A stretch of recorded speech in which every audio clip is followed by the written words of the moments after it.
Cheers, buddy. We are recording. Let me check that. So. Well, what are we here today for? So we're going to do, I guess we call it a channel update. I guess the title of this video is going to be what? We've hit 1,000 subs. We're finally It's going to have some real clickbaity title. I mean, most YouTube channels, when they hit 1,000 subscribers, they have like a real sensationalized clickbait video of like how much money I made when I'm at 1,000 subs, or what happens when you get 1,000 subscribers. Finally monetized. So we've been monetized for about a month now. Yeah. I guess you're gonna have to. We're gonna talk at the end about how much money we've made so far. So stick around to the end, and we'll tell you how much money we've made in the month of in our first month of monetization. Yep. So I guess we can talk a little bit about how and when we got started, what it's taken to get to this point. Going back and looking, this channel started February 21st of 2022. I think it was the first video I put out on the Honda Trail 55. So a little over 2 years. A little over 2 years. 2 years. And so far we're at 130 videos of long form content and short content combined. Okay. So it's taken a little bit. It's taken a lot more than I think either of us expected. Yeah. So, we got started doing this. Basically, we were like a lot of you guys out there. We were, bike and boat enthusiasts. And we actually met each other. I bought a couple different bikes and they just randomly happened to be, I ran into Brock a couple different times. And we just kind of started hanging out after that and kind of buying and selling and like geeking out over, old bikes and boats and old stand-up jet skis and stuff. And then we just decided it hit our pocketbook less splitting the cost of things. Bike and boat enthusiasts. I don't know how many people are out there are bike and boat enthusiasts simultaneously.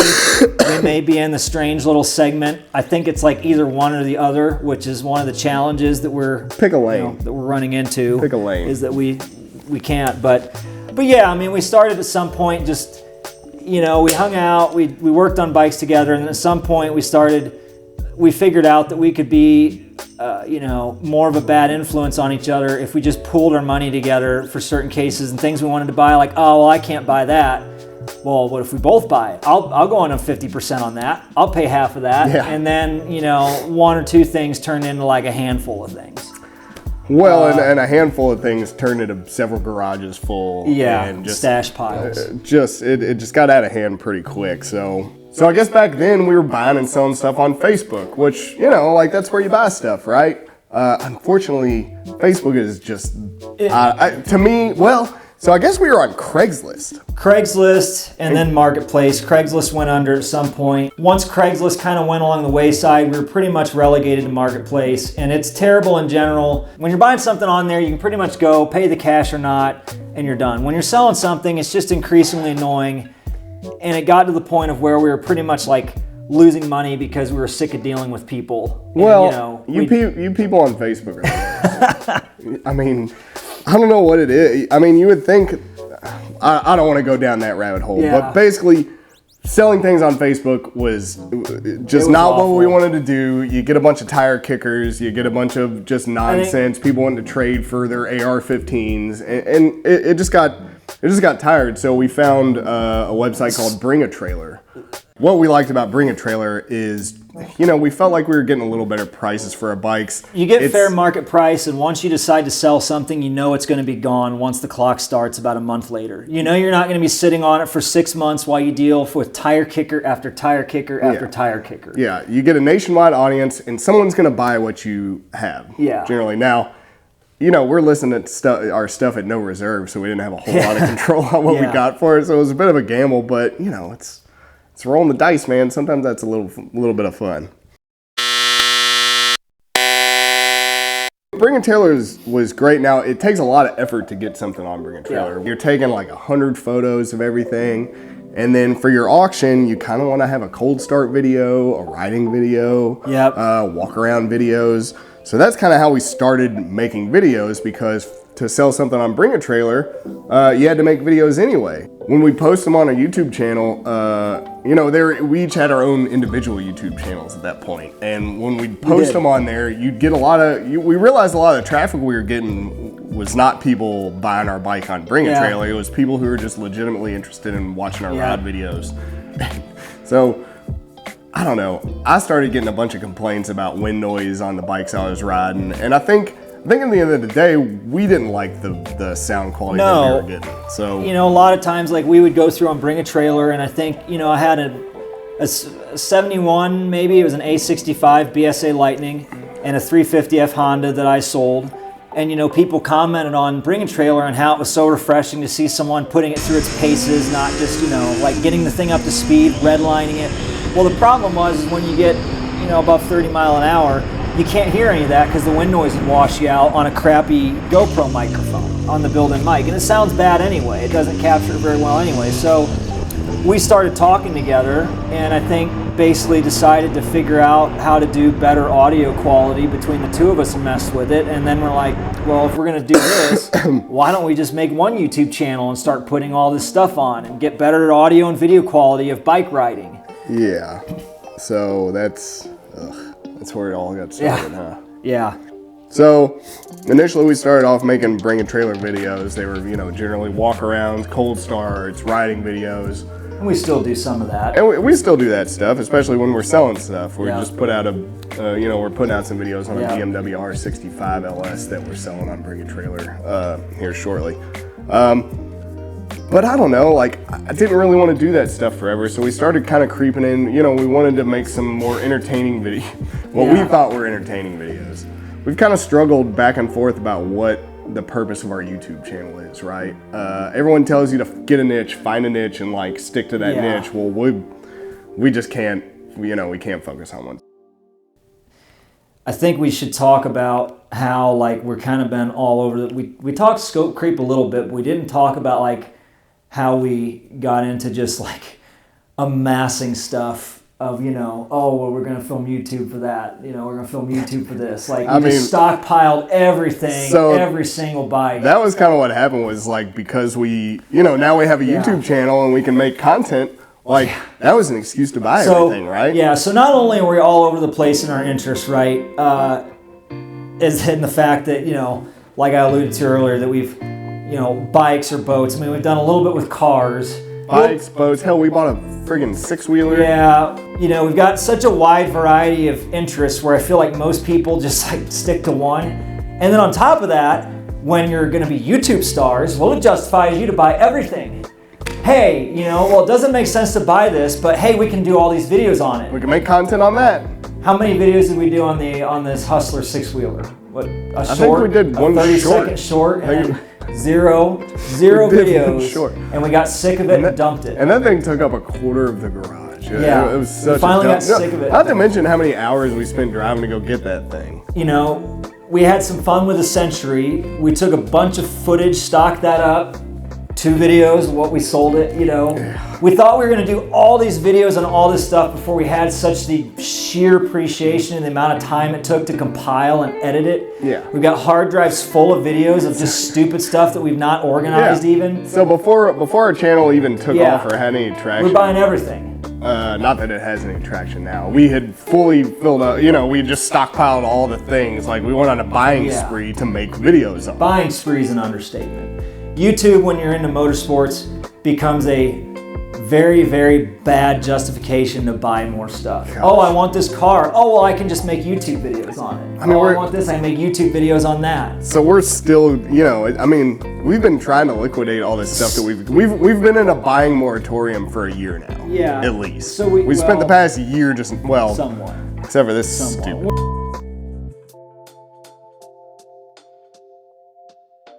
We've transitioned into a period of, I guess, containment and kind of filtering some stuff out. Containment and focus mode. Yeah, we're in liquidation mode. We're in liquidation and focus mode. And we're still kind of throwing stuff up against the wall. We're not really sure what people are interested in. You know, we're against the wall.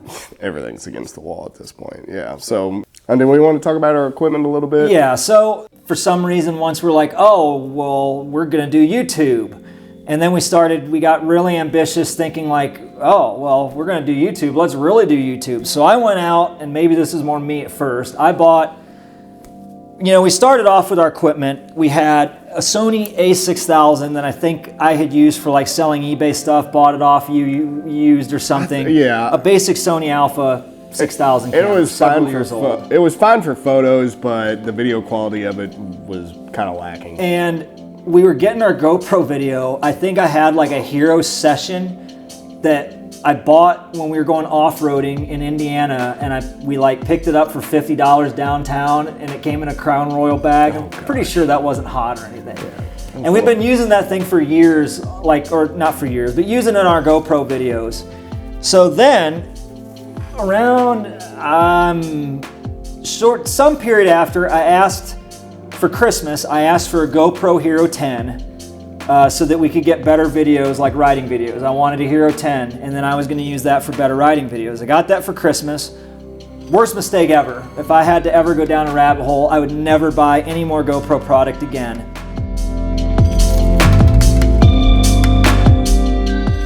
What's going on? Our GoPro overheated. We got our cooling system flowing across our GoPro here because it overheats in 80-degree weather, so we want to make sure we keep it cool.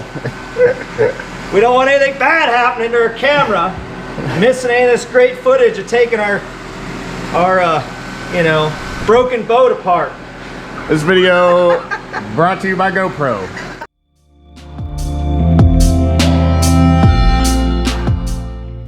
I would go with something else.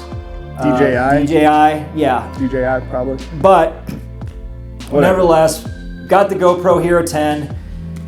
Did some stuff with that, and then at some point, I think I went down the rabbit hole hard. I went out and I bought a Sony a6600 camera. So that's what we're filming right out now. there. I've bought a couple different lenses. That's like a 30mm one on that, because all these things I wanted to do. Several lenses, Rode wireless to microphone setup. That's what we're using That's what right we're now. right now. That actually has been a pretty good setup. They've been pretty nice. Sometimes they're a little finicky getting them to sync up with each other. It's a little unreliable. I'd probably go with DJI. Dude. Did that turn off? Our mic's off? God damn it. We also have a bullet mic for the Sony. So, yeah.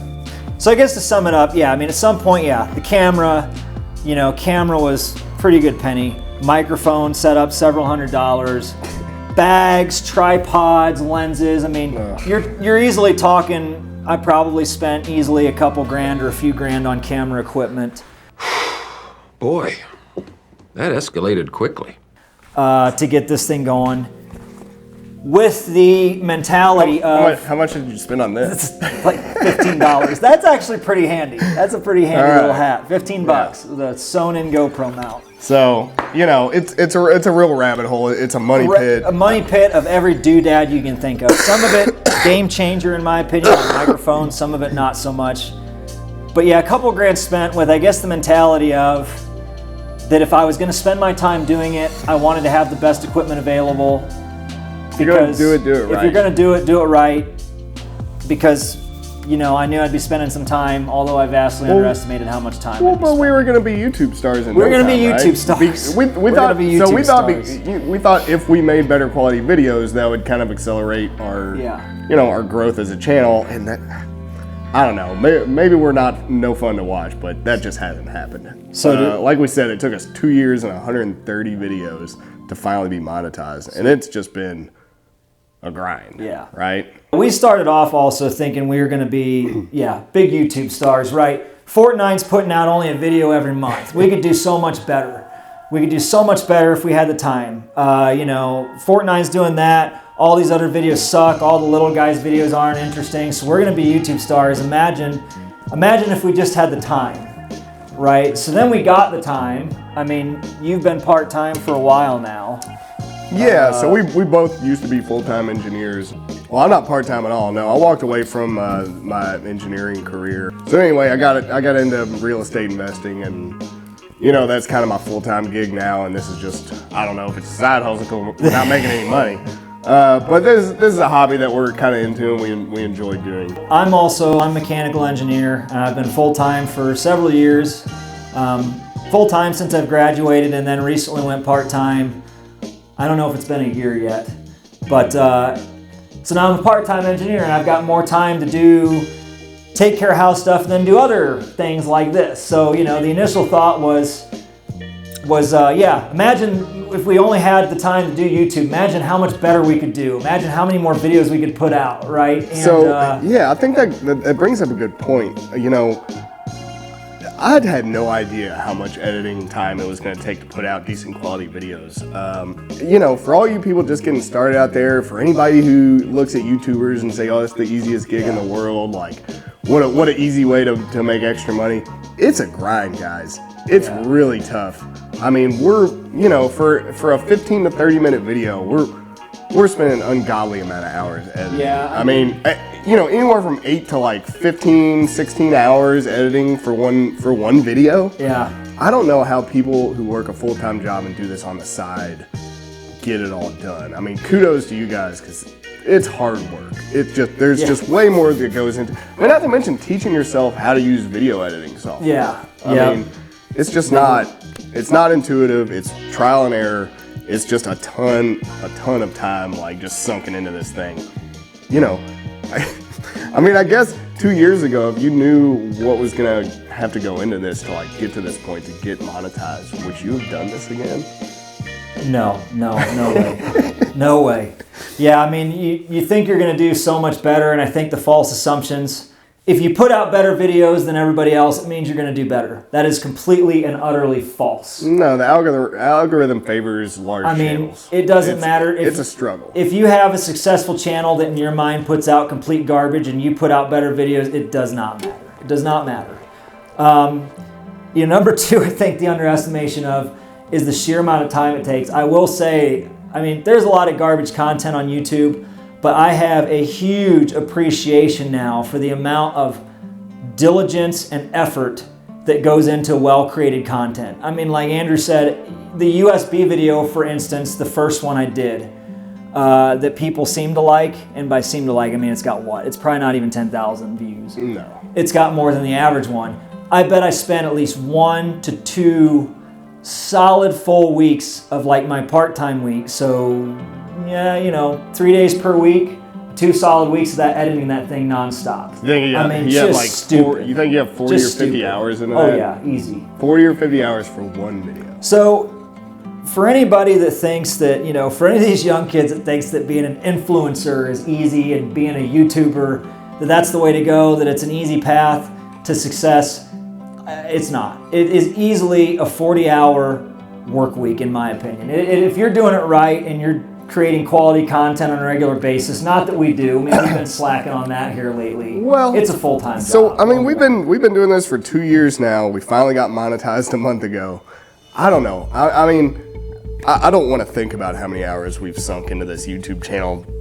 But in this past month, I guess we can do the big reveal here. $20. Yeah. So $20. $20. Make it rain. Make it rain. Dollar bills, y'all. $20. Yeah. So Cheers. we've got. Cheers to that. So we've got, yeah, like you said,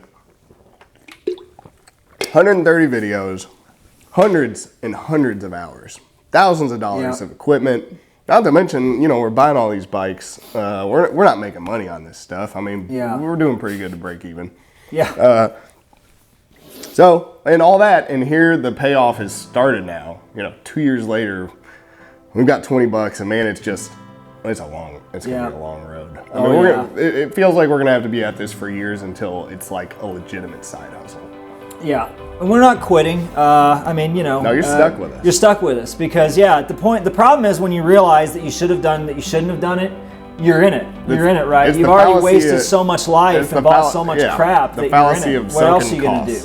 What else are you gonna do? You're gonna waste more of your time in it. Yeah, you know? we've already sunk all the costs into it. You know, we're stuck. We're just gonna keep grinding away until I don't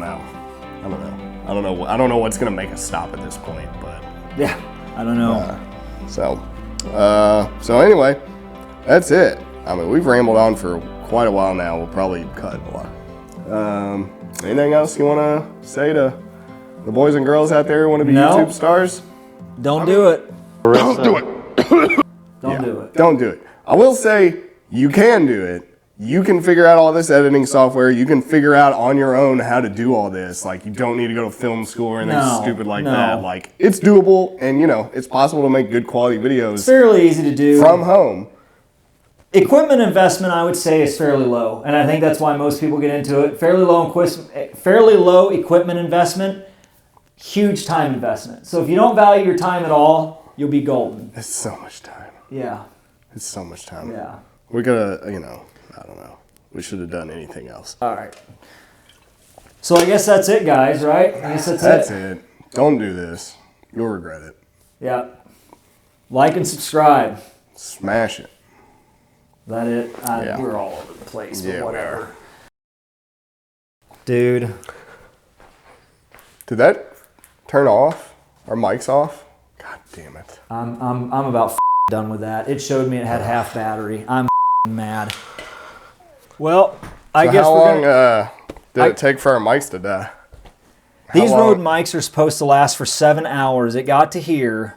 Oh my God. I'm telling you, if they do, I'm about to throw those fuckers in the garbage and be done with it. I charge those all the way up. And it's the receiver. It's not even the two of us, it's the receiver. So do we just shoot all that for nothing? What's that? I mean, can we even make a video out of that? I mean, I think we can. I mean, I don't think we got to like sum up our thoughts. I mean, whatever. Not really.